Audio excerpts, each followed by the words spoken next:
This is a familiar sight for me on a Sunday morning, except we can see here it is 37 degrees. So, but I always keep my promises. I said I would do everything I can to get this truck back to Dori. So we're off to the junkyard. All right, we are not all that far from the salvage yard, but I actually did look up that code, incidentally, the 45. That is a 355 gear ratio. So not that it matters, again, we just want to make sure it matches up with the rear. But anyway, we're almost at the junkyard here, and I was just kind of thinking on the way up here about 15,000 subscribers now. To be honest with you, I'm actually doing okay as it is anyway, but at this point, I actually make a little more off YouTube than what I do off my little side gig here. And of course, we weren't going to charge Dori labor anyway. I was just going to charge her for parts. But what I was thinking of, the theme of this thing is, of course, kind of returning favors and the ethics of, keeping your promises and giving back to people that have done good things for you. And I was kind of thinking a little bit about the good things people have done for me. Like I said, I'm doing pretty good right now. A lot of you guys that follow kind of probably put that together. And I do this really mostly for fun, really just for the diagnosis. I actually don't charge for diagnosis. I charge for the wrenching. But what we're going to do today, we'll see if we can make you guys part of a little something, since you guys have contributed through your subscriptions and comments and likes. And I'm going to go ahead and use the YouTube money to swallow whatever it costs to get this differential today. And we're going to do this repair totally free for Dori. And what I'm thinking is, hopefully, maybe kind of surprise her with it and catch that on film a little bit. Dori's the kind of person she wouldn't mind being on the camera, I think. So I think that's what we're going to do. And you guys are actually a part of that. You guys are actually all of it, really. Because of your support of the channel and everything like that, that would allow me to do this now. But it's really important to give back. Like I said, I'm doing pretty good, but it wasn't always that way, and I won't go into the details because this is about helping other people, but actually grew up not quite like maybe you think I did. Actually grew up on welfare, quite a bit of bouncing around with foster. Oops. Watch out for the popo. But bouncing around from foster homes, even, stuff like that. So growing up was, probably not as easy as you think it would be. And the thing is I've had a lot of people that helped me on the way. And some of them don't even realize it. And others were actually major, consistent role models in my life. And the point of it is that, 25 years ago, if I thought I'd be living in Denver with my dream of being a scientist and doing all the amazing stuff I've been able to do, but that's how things turned out. Obviously, a lot of it was decisions I've made and work ethic and things like that. There's no question. But there's also no question a lot of it was people that have come through and helped me out at times when I needed it. And it's important, I think, to return that, because you never know what the reward will be. There's definitely a lot of people that I've helped a lot, and you don't see any return from it. And I'm not talking about a personal return. I'm talking about a return for them. And instead of pulling them up out of the quicksand, all they do is tend to kind of pull you back in. But there's other people where sometimes you just do a little thing to help them out, spend a weekend like this, and sometimes it can make all the difference for them. And then combined with their work ethic and their decisions that they make, who knows, 5-6 years down the road, turns out it might have changed their life. So that's a reason why I do a lot of this stuff and, try to help people out. So anyway, we're not too far here from the salvage yard. So, all right, we are pulling up to the pick and pull. The push and pull, as my girlfriend calls it. Yeah, it's a little crowded today. So they always say to choose hobbies that are opposite and as much in contrast of what you do for a living. And I am going to tell you this right here is about in stark contrast to a laboratory as you're ever going to find. So I guess I'm doing it right. All right, so they made it pretty clear. They don't like filming of people actually working on the cars is what it is. So I've only got like 6 minutes on my camera, though I didn't even think about the battery, but somewhere around here, this will be it right here, is prospect number 1. As you can see, the conditions are less than desirable, but let's take a look here. And we've got a axle 46. That is not going to work. That's going to be a 373 axle. That is going to be a mismatch for the axle ratio that we have in the Mountaineer. So this is not going to work. That's a bummer. All right, coming up on prospect number 2 here. You can see why I like the computer diagnostics so much better. It is, I just don't really like the brainless wrenching anyway, but especially if it's going to be in this slop. But let's see what we got here. We got a D4, so that's going to be a limited slip, but actually the D4 I remember is going to be a 373 again, so this is out. I just wanted to check the tags on these anyway, just to see if we're lucky, but it doesn't matter. As you can see, the transfer case and differential have been removed from this guy anyway. All right, such is the common story at the salvage yard. Oh, actually, there's a transfer case there, but I don't need that. All right, here's our best prospect so far, and it's because it's actually on dry ground, too, the only vehicle I've seen so far. But let's take a look here. Axle 45, awesome. So I really lucked out here, but I'd say it's probably because the guy that was working on it before got really tired. All right, one front differential. What a day. But check that out. That is a barbecue pit, and that is where I am going.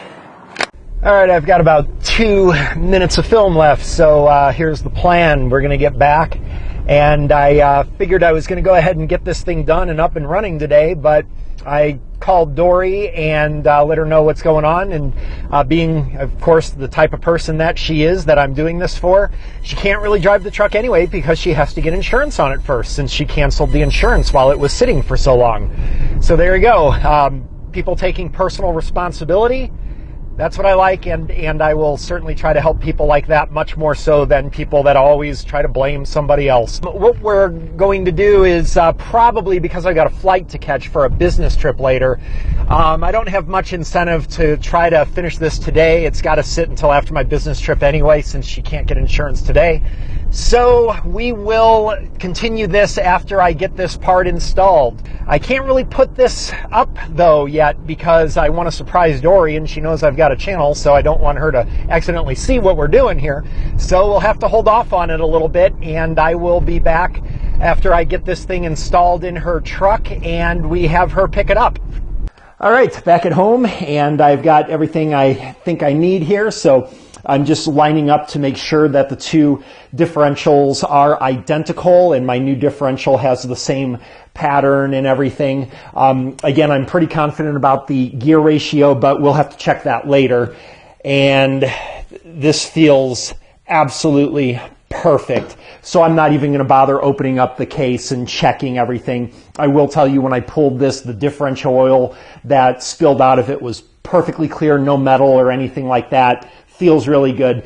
So what I'm going to do is go ahead and pop this thing back into the vehicle, and then after that we'll be able to do a thorough inspection to make sure that we're not missing anything that caused the differential failure in the first place, but I can really only do that once I put this in and see how things feel and look. So I'll be back in a couple hours. All right, I'm just going to throw this in here real quick because this is one of those things that is maybe something you would overlook or may not be as intuitive in what otherwise is, you know, just removing a bunch of nuts and bolts. The drive shaft here, whenever I remove a drive shaft or disconnect a drive shaft from a differential, I always make a paint mark reference on both the yoke on the differential and on the drive shaft so I can line them up in the same place. And that just eliminates any kind of problems if there's an imbalance if I install the drive shaft 180 degrees off or something. Usually it's not an issue, but this just helps to eliminate it. Obviously there was not a paint mark for me on the one that I removed from the salvage yard on the differential, so I just transferred this one over from the old located one as best that I thought the location was. And then for those of you that do need the bolt by bolt on something like this, I actually do have an older video where I show how to remove drive shafts from a vehicle, and that pretty much is about 80% of the work required to do this job. So if you do need that, like you're a real beginner or something, then I do have a video like that available somewhere on my channel. All right, differential installed, ready for a test drive. I checked as thoroughly as I could. I cannot find anything that seems to explain why the differential blew up.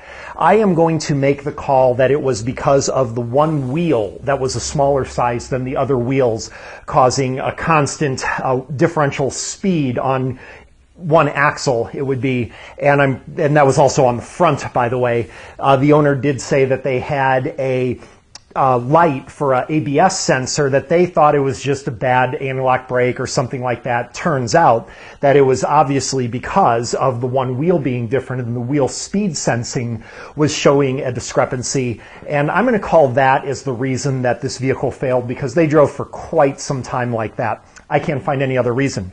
But getting to that point, there is only one concern that I have about my methodology here that I want to address just for peace of mind, and that is we actually do not have 100% confirmation that the front differential and the rear differential are the same gear ratios.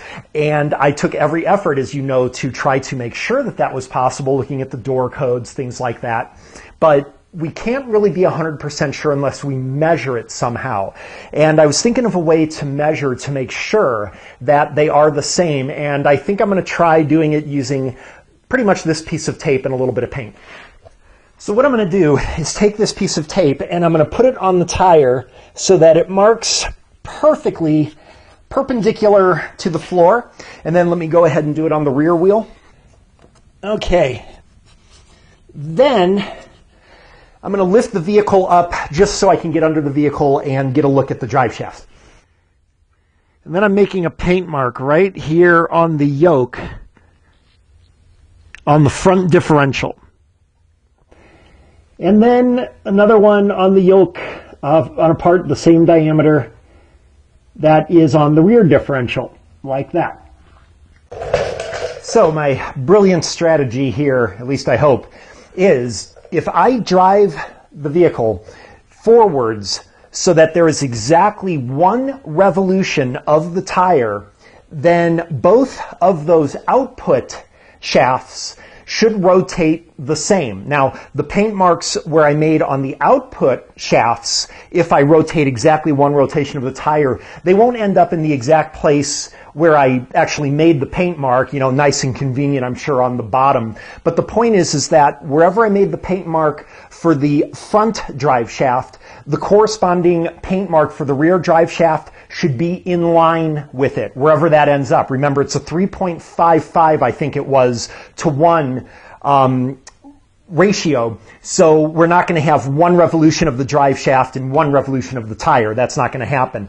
But wherever that drive shaft ends up, the rear drive shaft should also have the same number of revolutions as the front one did if those differentials have identical gear ratio. Hopefully that makes sense. It does to me, and we're going to go ahead and see how that works. If the paint marks on the drive shafts do not line up, I'm going to be a little worried that we have different gear ratios on the front and rear differentials, and that might be a problem.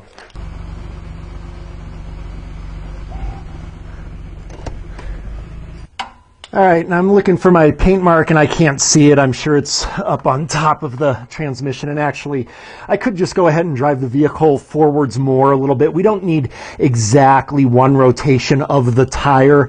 The important thing is that the ratio of the output shafts are the same, but I've got a mirror handy, so I'm just going to go ahead and see if I can put this mirror up here, and we can see in the mirror my paint mark is, boy, it's almost dead straight up and down on the very top of this differential. So what I'm going to do is go and make sure that the mark is in the same relationship on the rear differential now. Okay, and looking at my rear differential, I cannot see the paint mark anywhere, so that is a good sign. It means that it's got to be up on the very top. So I'm going to look in my mirror here, and I can see the paint mark there. You probably can't because of the camera, but it is almost exactly dead straight on the top of the differential, the same as on the front differential. So I could, of course, you know, if I had more room in my garage, maybe drive this thing forwards a little more. And, you know, the more you drive it, the more you would be able to test that the gear ratios are the same, especially between a 355 and a 73. But I am safely convinced, by looking at that, I am very convinced that we have identical gear ratios on the front and rear differentials here. This vehicle is fixed. Dori, here's what we're going to do. No charge. Are you serious? I'm serious. That's awesome. Because of you helping me out a while ago with the food for that event that I was doing. Yeah. So we're going to let it go. Seriously, I appreciate it so much. Thank you very much. You're welcome. That's awesome. So there's one thing, there's a caveat to it though. There's a hook. So Corinne told you that I have a YouTube channel, right? Yes, yes. Okay, so your car is going to be on that YouTube channel. I hope you're okay with that. Absolutely. Okay, and so are you. Okay. Because the people that paid for the repair and everything are the subscribers to my channel. Okay. I told them about how you helped me out and everything a little bit. So your repairs are covered because they get to learn how to do this stuff. You're cool with that? Absolutely. Okay, you can thank them right over there. Thank you. That's awesome. Try to hold back your enthusiasm and contentment. Okay, awesome. Excellent. You're good to go. You are so awesome. Thank you so much.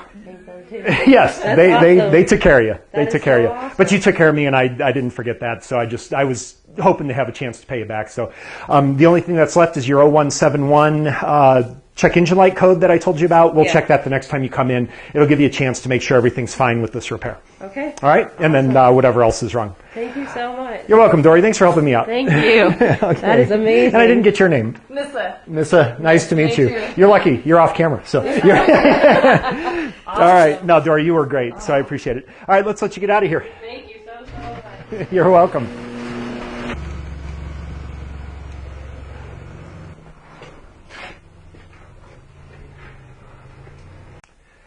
Well, as you can clearly see, Dori is an extraordinarily emotional person. But I'm glad that we squared her away, and thanks again for your guys' help with that. Wouldn't have been possible without your support of the channel. So please like the video and subscribe if these videos help you out. It is the best way you can support the channel. But the lesson for today, other than how to diagnose a differential problem, is of course helping people. So my challenge to you, find some talent you have, something you can do, and actually spend some time and really help somebody. And no, that doesn't mean dumping a bucket of ice water on yourself and putting it on YouTube.